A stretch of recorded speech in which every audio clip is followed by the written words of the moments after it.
Hey guys, Pedro here to tell you about the latest from Byzantine, Harbingers, out June 13th on Metal Blade Records. This album has 9 tracks, 43 minutes in length, and this is the band's 7th full-length studio album. They are an American groove metal band.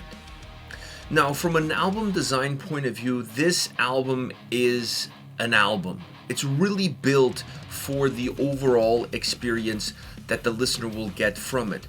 And there's a lot of different reasons why the album has that sort of experience, has that sort of vibe.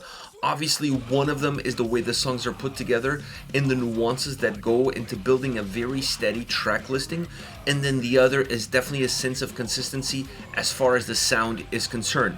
Now, talking first about the design, I really like the fact that the album offers what appears to be a very simple and straightforward approach. There's not a lot to be said about how these tracks are put together. Like I said, at first glance, very simple. But once you start listening to the album, you pick up on certain nuances that tracks have that allow them to tie in perfectly with one another, making the sequence of this record almost seamless to the listener.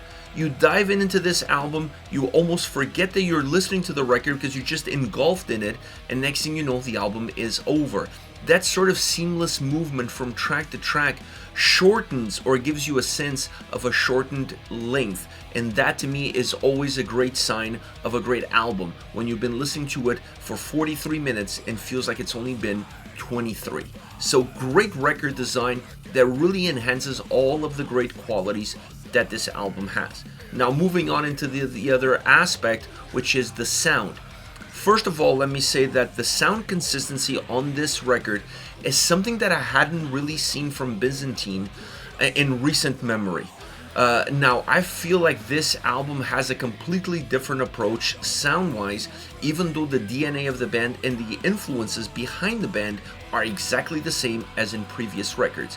But they took a little bit of a different approach. When I listen to this record, I can see the differences song by song. I can see the influences song by song. I can see what drives the interior DNA, the fingerprint of each track is very noticeable to the listener. But the songs don't sound like they belong on different records, which is something that could be said about some of their previous records, where the songs are a little bit of a mismatch with one another, taking nothing away from the quality of the individual songs, but taking a lot away from the overall consistency of the record. This album does not have that problem.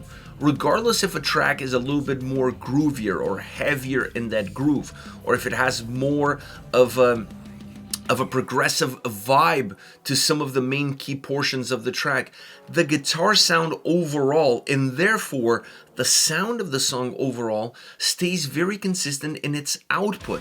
There's a certain grittiness, not over gritty, but there's a certain grittiness to the guitar sound on this album that stays with each and every single song. And I think that is a very important aspect to create that consistency throughout the record. It also adds an underlying heaviness to the songs. Even tracks that have a little bit more of a push, that have a little bit more of a drive, that are very heavy in terms of the usage of more groovier riffs, that grittiness always adds a sense of volume, a sense of heaviness, a sense of size to the songs, making this a very, I'm not going to say loud sounding, but it's a very big sounding record all around. And it's not just because of the way the guitars are recorded, the way the guitars are put together, or even the sheer volume of the guitar sound that this album has. Obviously, having 3 guitar players now on the lineup is also going to change that aspect of it. Obviously, it should give them a more potent guitar sound all around, and it does. But I felt like the drums and bass on this record really helped define that size. Not necessarily create the size, not necessarily filling in the size with substance, but definitely create the borders of how far can they go without the songs completely falling apart. So this album is really constructed in a way that gives the focus to the guitar sound first and foremost, as a very guitar-centric, the guitar riffage style album with a lot of grooviness, a lot of heaviness, but also a lot of progressive elements. but it's also an album that has big size, big volume. And I think anytime you can match these two components together without distorting what is creating that size, you're always going to have a winning record on your hands. Because a lot of times bands want to create a bigger sounding album, and what they do is they increase the heaviness, they increase the volume. But when you start to do a lot of that, you create a lot of density within that sound, and it becomes a lot harder to see the impact of the guitars, the impact of the drums, the impact of the bass. The individual elements kind of become lost. It becomes very hard to see the forest from the trees, if you will. And on this record, they were able to encapsulate, or at least create, a bigger volume, a bigger size, thicker tracks with more texture to them, but still keep all the elements very individualistic in their own lane, just adding to what the big picture is all about.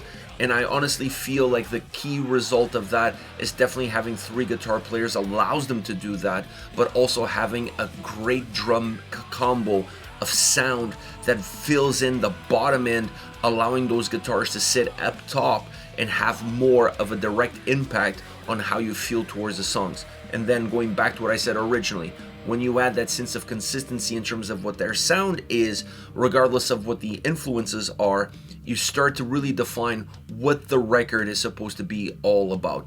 There's a sense of unison surrounding this album as far as the sound is concerned, and that to me is something that I always felt that it kind of lacked on Byzantine albums. They were always a little bit all over the place.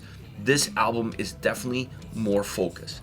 Now, when it comes to the vocal performance, this is by far, it's not even close, my favorite Byzantine record. It's more dynamic, it's more versatile, and it has a better vocal distribution in terms of the styles, in terms of the deliveries, in terms of the tonalities.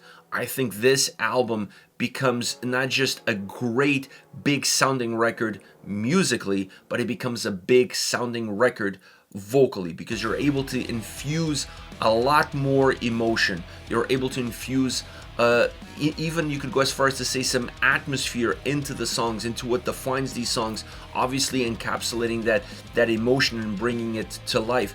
I think this album from that standpoint allows the lyrical content to drive a little bit deeper, to be more impactful, and therefore creating more memorable songs, creating songs that have better hooks, that have better choruses, that allow you to connect with them at a different level and not just at a very superficial one.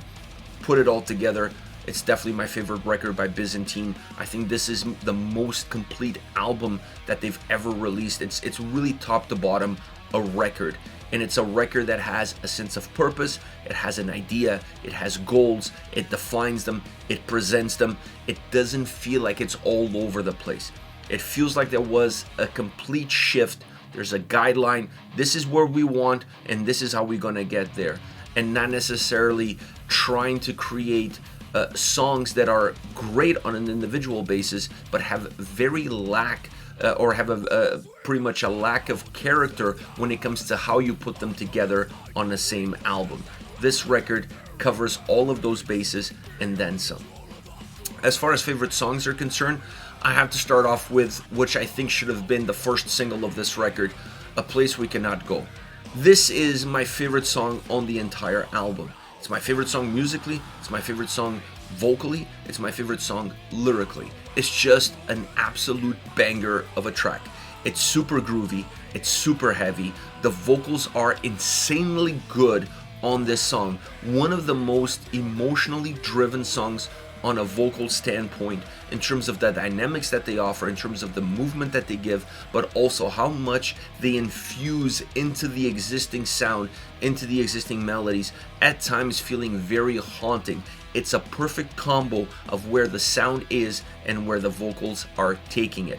It has amazing guitar sound all around, very groovy, very heavy, with that bit of distortion on the guitars that adds, I wouldn't go as far as to say fuzz, but definitely adds a little bit of distortion on the tail end, which adds to the size of the guitar sound. And then you have that vocal performance that at times feels absolutely haunting, really defining what this track is all about. There are some moments of clarity within the song, but they just help reset the track and make you realize how heavy and how groovy the overall song really is. What an absolute banger. Then you have Clockmaker's Intention. It starts off super mellow. It has I would go as far as to say that it has an extended intro, because it's very mellow. The intro is kind of part of the song, obviously, but it really extends itself, and then it hits you. It comes in heavy, comes in thicker. The vocals have some clear pockets that also help define some of the more progressive touches that the song has sound-wise, not depending just on size, on heaviness, on groove, to really push this song, to really drive this song, but then creating the right ebbs and flows of those more slightly progressive pockets of that the song has.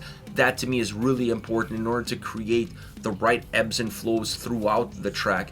And then drum-wise, this song sounds excellent. I love the drum sound and how much explosion it has on this track. It also has a great solo section. The solo section kind of reminded me of Devin Townsend, and then the more I heard the song, the more I felt like this was a little bit a blend of Gojira and Devin Townsend together. This song really blends those two influences of Byzantine in a single song, and they do it in a very Byzantine way, so it doesn't necessarily scream at you what has influenced the tracks, but the more you listen to the song, the more those become apparent. And it's still a great track because of how they were able to create a song that brings that to the table, but doesn't feel completely distorted from the overall vibe of the record. Last but definitely not least, Harbinger, the title track, and this one is fast. It's driven, great riffs. Overall focus on this song is on the guitars first and foremost. The vocals sound phenomenal throughout, very dynamic, but this is a guitar-centric song, and it's a song that's going to give the guitars a perfect plateau to shine, either be in the more melodic riff-driven parts or in the solo sections. Regardless of which one you're talking about, this song puts all the chips in the middle as far as the guitars are concerned, as far as the guitar riffage goes. This is a guitar player's song from start to end. This is it. Byzantine, Harbingers, once again out June 13th on Metal Blade Records. Let me know your thoughts on the band. Hit me up in the comment section. I'll see you all at the next video. Take care, guys.